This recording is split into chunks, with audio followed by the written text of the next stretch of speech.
What is going on, everybody? ZyoniK here, and in today's video we're going to check out a very kind of bulky team. All these Pokemon are XL, but they're also kind of spicy. We're going to see how well Alolan Sandshrew can do in the Kanto Cup. Having access to Night Slash and Blizzard, it's got some good coverage and some potential booms. So shout out to Reezy for sharing these battles with us, and let's go ahead and get right into it. Alright, getting into the first battle, we have Grimer on the lead versus Nidoqueen. This is going to be an interesting matchup as Grimer needs to watch out for the Earth Power, but thankfully having access to Crunch is going to be very spammy and get those debuffs. Now we do see a good swap into Alolan Muck to try to catch the charge move, and they're going to go ahead and overload on energy and go for a Crunch now. This is not going to do too much damage, but hopefully it applies that debuff, which it does. That is beautiful. They're going to go ahead and now go for a Sludge Bomb. So Grimer going up against its evolution, and it might just win this mid-game matchup as Sludge Bomb lands as well, and they're going to go ahead and swap into the Lickitung. Now, Lickitung right here going to be tanking the charge move. Might just be a Sludge Wave. Yeah, it is going to be the Sludge Wave. Does a lot of neutral damage, but honestly, not too bad. Able to keep Grimer alive and have Lickitung now have a bit of energy. We're going to see the first charge move now come from Nidoqueen. Likely just going to be a Poison Fang. No, it was the Earth Power. Lickitung still hangs on and is able to get to the Body Slam. This is going to do quite a bit of chip damage, which is going to be very needed here in this matchup. Now, we might see Alolan Sandshrew now come in. Having access to Powder Snow as the fast move might be the play here. Let's see what they decide to do. Yeah, they're going to go ahead and come in with the Sandshrew. Powder Snow starting to rip apart the Nidoqueen, and the first charge move now coming through. That was way too fast to be an Earth Power, so this is likely just going to be a Poison Fang. Sandshrew can tank that very nicely, and we do see a swap into Hypno. Now, this is where Sandshrew is so deadly. Breaking apart the core of Nidoqueen and Hypno. We're going to see the swap out now back into Grimer to try to go for this Crunch. And because of that dark typing there, it's not going to take too much damage from Confusion, so things are looking pretty good. Here comes the first Crunch, gets the final shield from the Hypno and gets the defense drop, so hopefully they can get to one more in time, but Hypno needs to dance this very carefully with its energy as Sandshrew has 2 shields left. Fire Punch takes down the Grimer, and Sandshrew now is going to come in. Sandshrew needs to be careful. They know they have Fire Punch. They will be forced to shield right here, but it's all going to be a matter of how much energy they can build up for when the Nidoqueen comes back in. So here comes the Night Slash, and there's the swap into Nidoqueen. Is this going to do enough neutral damage to take it out?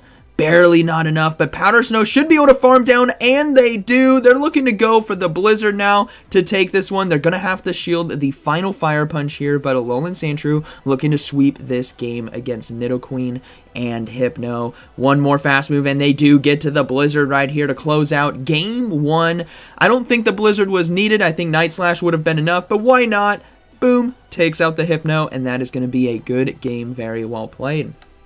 Alright, moving into game 2. We have Grimer on the lead versus Shadow Machamp. This is where you want to see it, obviously. If Shadow Machamp was aligned to the back line, that would be devastating. But this matchup right here isn't too bad. Now, Poison Jabs are doing quite a bit of neutral damage here, but it looks to be on par as both Pokemon doing neutral, right, counters to Dark Poison. And they're going to go ahead and give up the first shield there to stop the Cross Chop, and they're going to go for the Crunch themselves. If this gets that debuff, it will be very nice, potentially for Lickitung to farm down. And it does get the shield, but no debuff right there. Will they give up 2 shields to maintain switch advantage? No, they're going to let it go, and we will likely see the Lickitung come in. Now, Lickitung's going to get punched down pretty hard right here, but hopefully, yeah, they do take it down rather quickly, and they are ahead on energy. Now, we do see a Alolan Sandslash there coming in. Sandslash with that Shadow Claw, but it's actually, instead, sorry, it's using Powder Snow right now. It did get access to Shadow Claw from the community day, but this one has the Powder Snow. So let's see how this will play out. Body Slam now coming through. I don't think it's going to be forcing the final shield just yet, as these are resisted, but it's going to get very close. Here comes the first charge move. Is it going to be the Bulldoze? I think it's just going to be an Ice Punch. It honestly will not be enough. Yeah, it's just going to be an Ice Punch. Lickitung can hang on, and it's just a matter of if they can get to one more Body Slam, and they do. This is the critical moment now. Will it be getting the final shield here from Sandslash?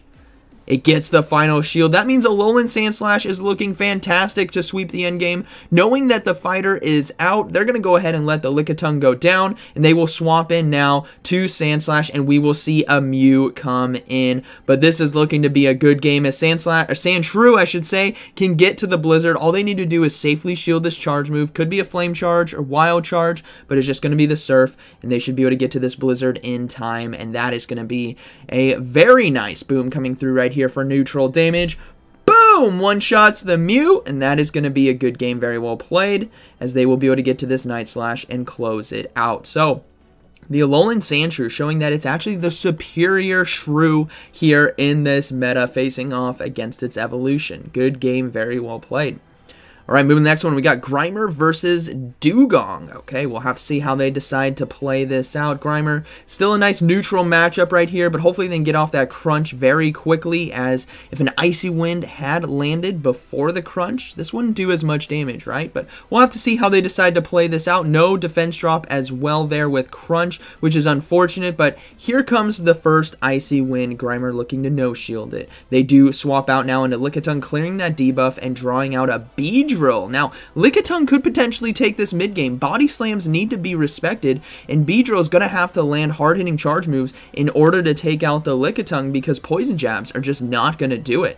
Here comes another body slam, but Beedrill throwing its first charge move. This is Sludge Bomb. I think Beedrill might be able to flip it, but if this is just Drill Run or X-Scissor is definitely not going to be able to do it. So now Lickitung is in the driver's seat right here, going to be forcing the first shield potentially from Beedrill. They do get the first shield. It's going to be a race to the next charge move. Drill Run. No, is this going to be a Drill Run? We'll see if Lickitung decides to let it go, and they are going to let it go, and it is going to be the Drill Run. That should be enough neutral damage. But no, Lickitung hangs on, but not able to get to a third body slam in time. They're going to have to come in with Sandshrew right here and farm down with Powder Snow. Knowing that this Beedrill has access to Drill Run, they're going to have to respect it and throw up a shield right here. So they do stop the Drill Run. That's a huge shield, but Sandshrew loading up on a ton of energy, nearly over halfway to a Blizzard right now. Dugong is relatively low, about 50%, actually less than 50%, about 30% HP, and these Night Slashes are going to be hurting. It's not going to be enough to one-shot right here, but it's going to force a shield on the second one, and they do get to the second one in time. Will we see a shield here from Dugong, or will it go down? It's going to go down. What is that final Pokemon going to be? It's a Nidoqueen. So Sandshrew right here looking incredibly strong. This is going to be a close end game, as they're going to try to swap, and they catch the charge move. If this is an Earth Power, that'll be absolutely critical for this matchup. But no, it was just a Poison Fang. And the Grimer right here might not be able to get to the crunch in time, but they do at the last second, looking to force the final shield from Nidoqueen, as if they don't, they're going to go down, and they do get the shield. So we will see Alolan Sandshrew go for the Blizzard right here, but they're going to have to shield, stopping this potential Earth Power, and if it is a Poison Fang, they should be okay to get to this Blizzard in time. And we have yet again another endgame boom from Alolan Sandshrew. You love to see it. Boom, takes it out. Good game, very well played. All right, moving into this next battle. We'll have to see how it goes, but Alolan Sandshrew looking very strong now in the Kanto Cup. We do see a Nidoqueen this time on the lead. So again, needs to watch out for Earth Power, but having Crunch is going to be very nice in this matchup.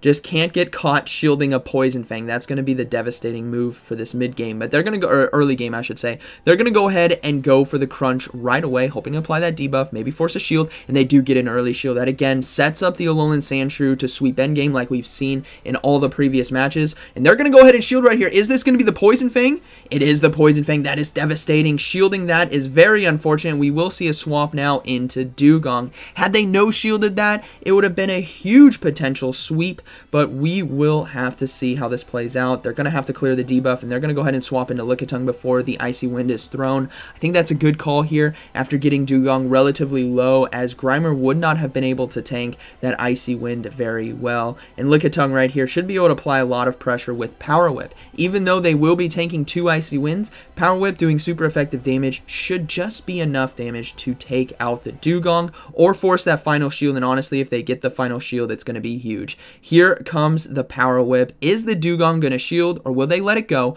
and come in with Nidoqueen? They're going to opt to let it go. Nidoqueen likely coming back in to farm down, but not before Lickitung can get this Body Slam off. Now, this is double lowered because of Icy Wind, so it's not going to do as much damage, so we won't see that shield be forced there from the Nidoqueen, but this is where things get very dangerous. Nidoqueen now is loaded on energy, and remember, at the beginning of the game, it threw a Poison Fang as a debuff, so they're going to go ahead and let this charge move go through, hoping that it is the Earth Power, but it was another Poison Fang, so they're forced to swap out right away, and now it is a Lapras versus Sandshrew matchup here in the end game. Surf versus Night Slash, Powder Snow versus Ice Shard.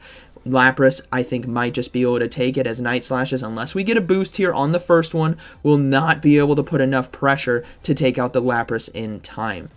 Remember, Nidoqueen is still loaded on energy. It's overloaded far beyond Earth Power and already thrown 2 Poison Fangs, so it might just have an Earth Power or very close to one. But here comes the second Night Slash.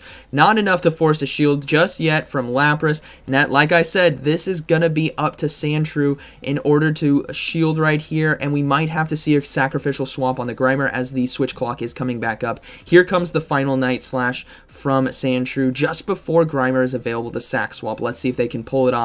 No shield yet from Lapras as well, and they do pull it off, catching the Surf right here, which is going to be critical. But again, it's all going to be up to how much energy is on Nidoqueen, and they do have enough, apparently, for an Earth Power as they swapped in right away, and Sandshrew will go down. Boom, takes it out right there. Good game, very well played. But Nidoqueen, Shadow Nidoqueen, a very tough Pokemon to take down, especially when it's so far ahead on energy.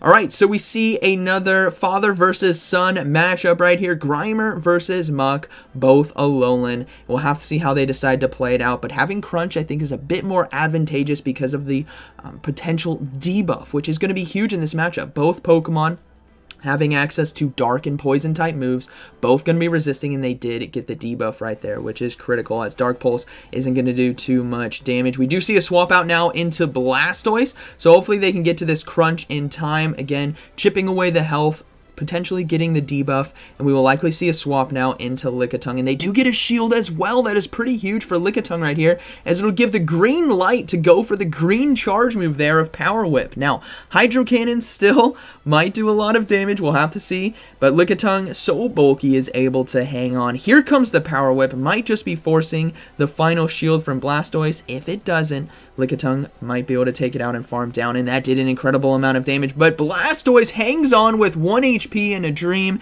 able to get to the next Hydro Cannon, but Lickitung, knowing its bulk, able to no shield and hang on. Here comes the Alolan Muck, yet again going to be able to farm down. We will likely be coming back into the father versus son matchup right here. 2 shields to 1 shield.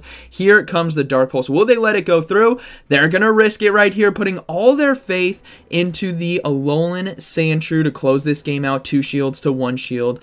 Sandshrew gonna have to hard farm down. No, they're deciding to go for the Night Slash right away, opting to not over farm. Will they pull the final shield?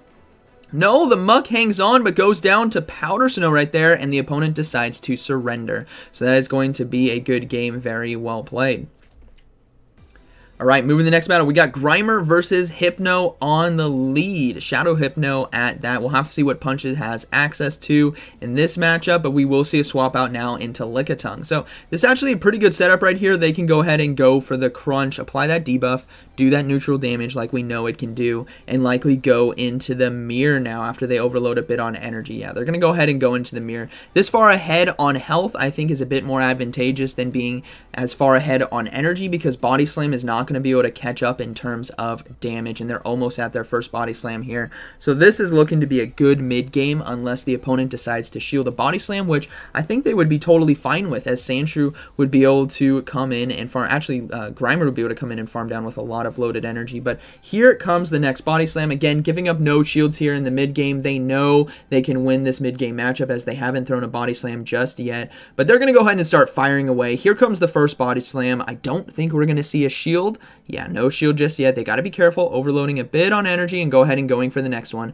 This is going to do enough damage to take out the Lickitung in this mirror match. But we'll have to see if they want to give up a shield to maintain switch advantage. No, they're going to let it go down. And they're going to come in with Grimer this time. So a Grimer on each side, but our side has the shiny. So we're going to see the body slam land right here. Probably no shield, and it's just going to be a matter if they can get to a second one. No, Grimer's going to be able to farm down. Now, both Pokemon here do well against Hypno, but they're going to come in with the Sandshrew to soak the charge move here. Likely going to be the crunch. Hopefully it doesn't apply that debuff, but if it does, they can easily swap out. Yeah, no debuff right there. They should be able to get to the Night Slash in time, but here comes another crunch, and they will be giving up a shield. Now, remember, Hypno is a bit ahead on energy, so this could be very dangerous here in the end game. They're going to go ahead, overload on energy, and go. Oh, the opponent decides to surrender. I think the opponent knows that there was really no win con right there, and that is going to be a good final game. Very well played. So, shout out to Reezy. Thank you for sharing this team with us. Very XL heavy, right? All three Pokemon, but Sandshrew,